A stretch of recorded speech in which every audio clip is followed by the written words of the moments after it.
Hoy vamos a presentar un algoritmo que resuelve un problema que lo llaman el two-sat problem y que lo que hace es coger una fórmula proposicional cualquiera y evaluar si es satisfacible o no, ¿sí? ¿Qué significa que sea satisfacible? Es que haya una asignación a las variables que la conforman, se le asigna un valor de verdad que hagan la fórmula verdadera, ¿sí? Ahora,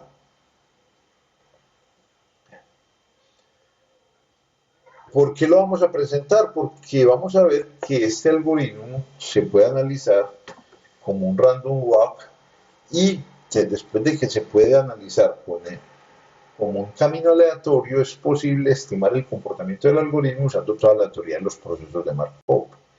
Entonces vamos a explicar un poco en qué consiste el algoritmo. El algoritmo toma como entrada, dijimos, una fórmula proposicional en forma normal conjuntiva. ¿Eso qué significa? Que son una serie de cláusulas. Cláusulas son las expresiones que aparecen acá en paréntesis. Una cláusula está conformada por literales y un literal es una variable o su negación. Por ejemplo, x3 es un literal porque x3 y su negación son literales y la variable es x3.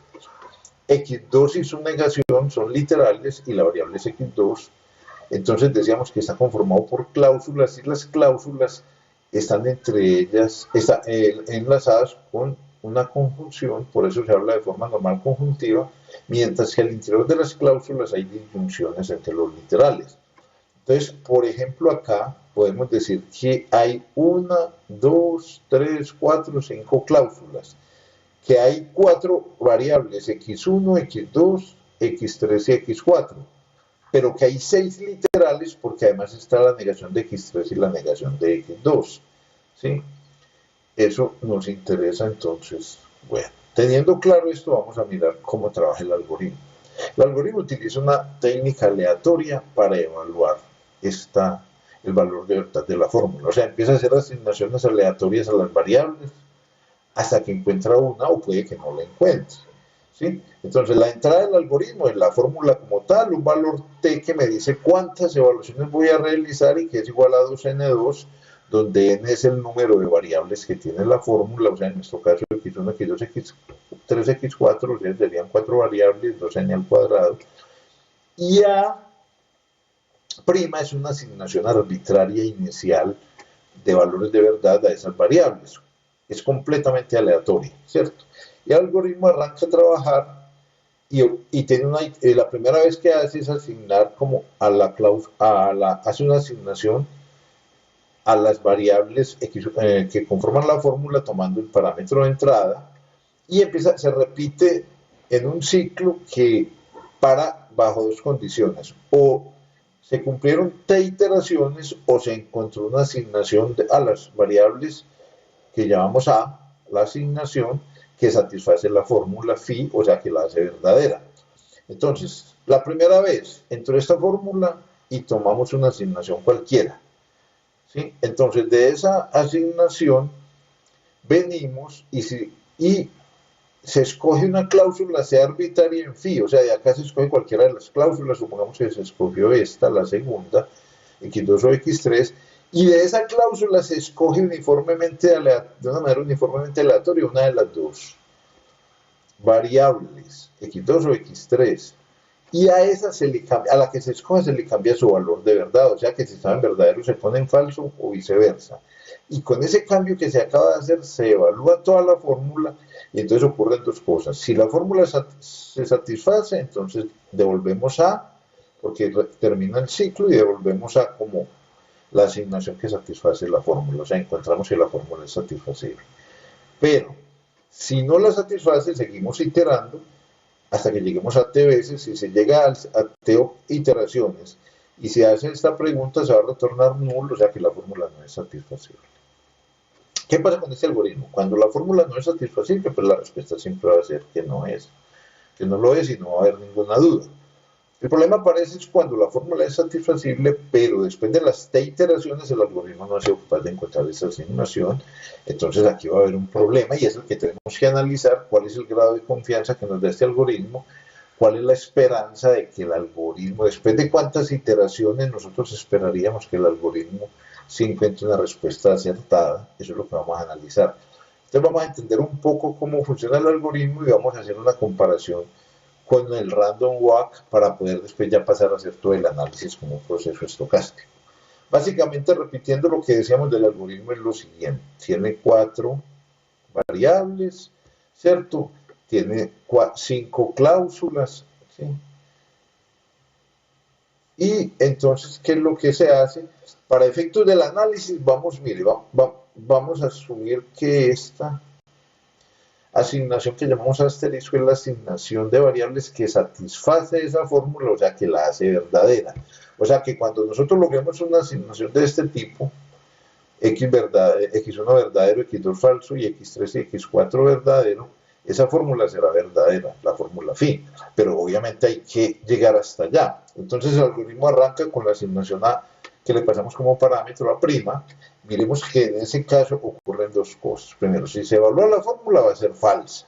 Y segundo, si comparamos A' con el resultado al que queremos llegar, solo hay 2 variables que coinciden con el resultado final. Entonces por eso decimos que nuestro algoritmo está en estado 2. O sea, hay 2 variables que coinciden con el resultado al que queremos llegar. Entonces vamos a hacer una iteración. Una iteración es escoger una de estas cláusulas aleatoriamente. Aquí decimos escoger la cláusula 2. Y de estas 2 cláusulas aleatoriamente se escoge una variable para cambiarle, una literal para cambiarle su valor de verdad. Se escogió x2. Entonces mire, x2 estaba en 0 y pasó a ser 1. De nuevo, con esta asignación evaluamos la fórmula que sigue siendo falsa, ¿sí? Evaluamos cuántas variables en A2 coinciden con nuestra meta, que es asterisco, y encontramos que solo hay una, o sea que el estado de nuestro algoritmo va a ser el estado 1, ¿sí? Después hacemos una nueva iteración, que es seleccionar una cláusula aleatoriamente, en este caso es C4, la que seleccionamos, y dentro de C4 vamos a seleccionar de nuevo de manera aleatoria x2 para cambiarle su valor de verdad. Evaluamos la fórmula con estos nuevos valores de verdad y encontramos que sigue siendo falsa. Si comparamos A3 con A asterisco, encontramos que solo hay 2 variables que coinciden, luego el estado es 2. Vamos después a una nueva iteración. En esta nueva iteración se selecciona aleatoriamente de manera uniforme la cláusula 4. Y dentro de la cláusula 4 aleatoriamente se escoge la variable x2, entonces a x2 se escoge, perdón, la variable x3, entonces a x3 se le cambia su valor de verdad, se evalúa, en este caso nos da que hay 3 variables que coinciden, entonces el proceso pasa a estado 3, y después en la siguiente iteración se escoge aleatoriamente la cláusula 5, y de la cláusula 5 se toma x4, entonces se cambia este valor de verdad y encontramos 2 cosas. Primero, que si evaluamos la fórmula, da verdadera. Y si hacemos entonces la coincidencia entre A5 y A asterisco, nos da 4, o sea que el proceso está en estado 4. Dicho esto, ya es muy fácil entonces asimilar todo lo que acabamos de presentar a este gráfico que aparece acá. ¿Qué estamos diciendo acá? En primer lugar, que arrancamos con una asignación a asterisco, que es la que aparece acá, y nos colocó en el estado 2, ¿cierto? Que una vez hicimos la siguiente asignación, que fue a sub 2, nos llevó al estado 1, ¿sí? Y aquí hay una probabilidad para que nos lleve al estado 1, que ahorita vamos a mirar cuál es. Cuando estamos en el estado 1, se asignó otra cláusula que provocó que a sub 3 cambiara y nos llevó de nuevo al estado 2, ¿cierto? Después del estado 2 pasamos al estado 3, por acá mejor por la de color rojo, ¿cierto? Pasamos al estado 3 y del estado 3 pasamos al estado 4. O sea que lo que estamos diciendo es que nosotros tenemos aquí un random walk que podría oscilar entre el estado 0 y el estado 4, que arrancamos en cualquier parte porque la asignación fue arbitraria. Así como arrancamos esta vez en el estado 2, podemos haber arrancado en el estado 3, en el estado 1, en cualquiera de ellos, e incluso en el estado 4, que empezamos a movernos hacia adelante y hacia atrás, o sea, avanzando y retrocediendo de manera aleatoria hasta que llegamos al estado 4.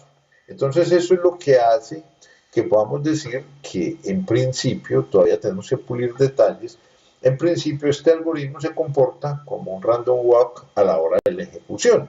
¿sí? Vamos a mirar un poco más generalizando. Mire, si vamos a generalizar el análisis que acabamos de hacer, podemos decir que tenemos un random walk entre 0 y n, donde 0 son 0 coincidencias y n son el número de variables que tiene la fórmula y las coincidencias yo puedo arrancar en cualquier parte, en un estado J, y yo me voy a mover hacia la derecha o la izquierda y mi meta va a ser empezar a caminar hasta llegar al estado n. Cuando llegue al estado n le voy a decir que la probabilidad es 1 porque allí paro. Inmediatamente con la pregunta que teníamos en el algoritmo, llegó al estado n, coinciden todas, el valor de verdad es cierto, para fin, paramos. Y cuando estoy en el estado 0, como ninguna, quiere decir que ninguna variable coincide con nuestra meta que es asterisco, cualquiera que escoja me va a llevar al estado 1. Entonces por eso aquí la probabilidad es 1 y aquí la probabilidad es 1. En los otros casos, si ustedes miran, devolverme es la probabilidad menor o igual que un medio y avanzar es la probabilidad mayor o igual que un medio. Vamos a analizar por qué. ¿Por qué lo tenemos de esa manera? Mire, porque ¿qué pasa cuando una de las dos variables, recuerden que yo siempre escojo X, déjenme, yo borro para que esto no se ve. Yo tengo XY o XJ. Recuerden que yo siempre escojo una de dos variables. ¿Qué pasa cuando una de las dos variables coincide? Por ejemplo, esta coincide con asterisco, pero esta no coincide. Yo tengo una probabilidad de un medio de avanzar, ¿cierto? O de retroceder. ¿Por qué? Porque si yo escojo la que coincide y la cambio, retrocedo. Y si yo escojo la que no coincide y la cambio, va a coincidir, entonces avanzo. Entonces hay una... ¿Y cuántas variables hay? Hay dos. ¿Cuál es la probabilidad de escoger cada una de ellas? Un medio. O sea que hay una probabilidad de un medio de avanzar o de retroceder en cualquiera de los otros estados diferentes al 0 y al n, ¿cierto? Pero hay otra situación, y es que ambas variables no coincidan, ambas variables no coincidan de las que yo escogí. Repito, yo tengo XY o XJ y ambas variables no coinciden, o sea, cualquiera que yo escoja me hace avanzar, ¿cierto? En ese caso, cualquiera que yo escoja me hace avanzar y por eso la probabilidad de avanzar va a ser 1 y la probabilidad de retroceder va a ser 0. O sea, yo no voy a retroceder en ese caso nunca, ¿cierto? Entonces, por eso es que no podemos decir que siempre es un medio, sino que es mayor o igual de un medio, porque yo puedo avanzar siempre que las dos coincidan, o al menos un medio cuando una de las dos coincide, o devolverme, ¿cierto? A lo sumo un medio, porque yo hay casos en los que no me puedo devolver, ¿cierto? Entonces ya nos estamos acercando. Ahora, ¿cuál es el problema de esto? Que esto no es exactamente un random walk, porque si ustedes recuerdan lo que decíamos en la teoría de Markov, la suma de los arcos de salida de cualquier estado tiene que dar 1, y como el 1 es menor que un medio, el otro es mayor que un medio, no me está garantizando que dé 1. Ese es un elemento bien importante. Entonces, si nosotros modelamos esto como una serie de variables x0, x1, x2, xn, no podemos decir que esto es un proceso de Markov, ¿sí? Por lo que les digo. Entonces, ¿qué vamos a hacer? Vamos a tomar, mire, lo que en el fondo nosotros dijimos, vamos a tomar solo un posible escenario que lo llamamos el escenario pesimista. O sea, lo que nosotros decimos es, cuando una de las dos variables coincide, ¿cierto? Cuando una de las dos variables involucradas coincide, con seguridad va a ser un medio avanzar o un medio retroceder. Cuando ambas variables en la cláusula no coinciden, la probabilidad va a ser 1 o va a ser 0, que es lo que acabamos de decir. Entonces, este lo vamos a descartar, porque este es un escenario optimista, ¿cierto? Vamos a trabajar con esto. Entonces, si trabajamos con este escenario, ya sí podemos decir que esto es un proceso de Markov, sin duda. Se van a mantener las probabilidades de los extremos, ¿sí? Se van a mantener las probabilidades de los extremos, o sea que aquí cuando estemos en el estado 0, con probabilidad 1, vamos a ir al estado 1, ¿cierto? Aquí va a ser un medio, este avanza hacia acá un medio, o retrocede un medio, y que cuando estemos en el estado n, no nos podemos devolver, esta desaparece, esto va a tener probabilidad 1. O sea, que es la misma gráfica que teníamos arriba, pero ya no vamos a hablar de más y menos un medio. Entonces lo que vamos a hacer es lo siguiente.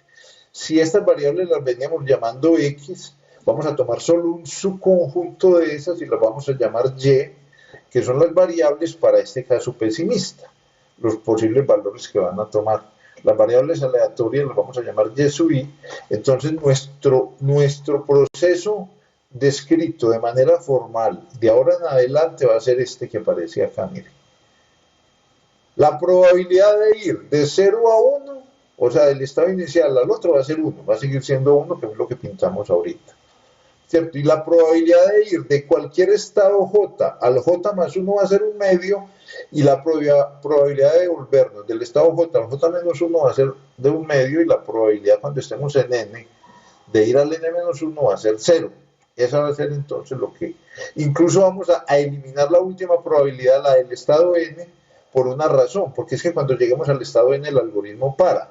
Entonces solo van a ser estas las variables que nos van a interesar. O sea, llegamos al estado N y allí para el proceso. Bueno, dicho esto, en el próximo video vamos a analizar entonces, ahora entonces lo que nos interesa saber es, bueno, este algoritmo, ¿cuál es la esperanza de que este algoritmo sí nos devuelva una respuesta acertada?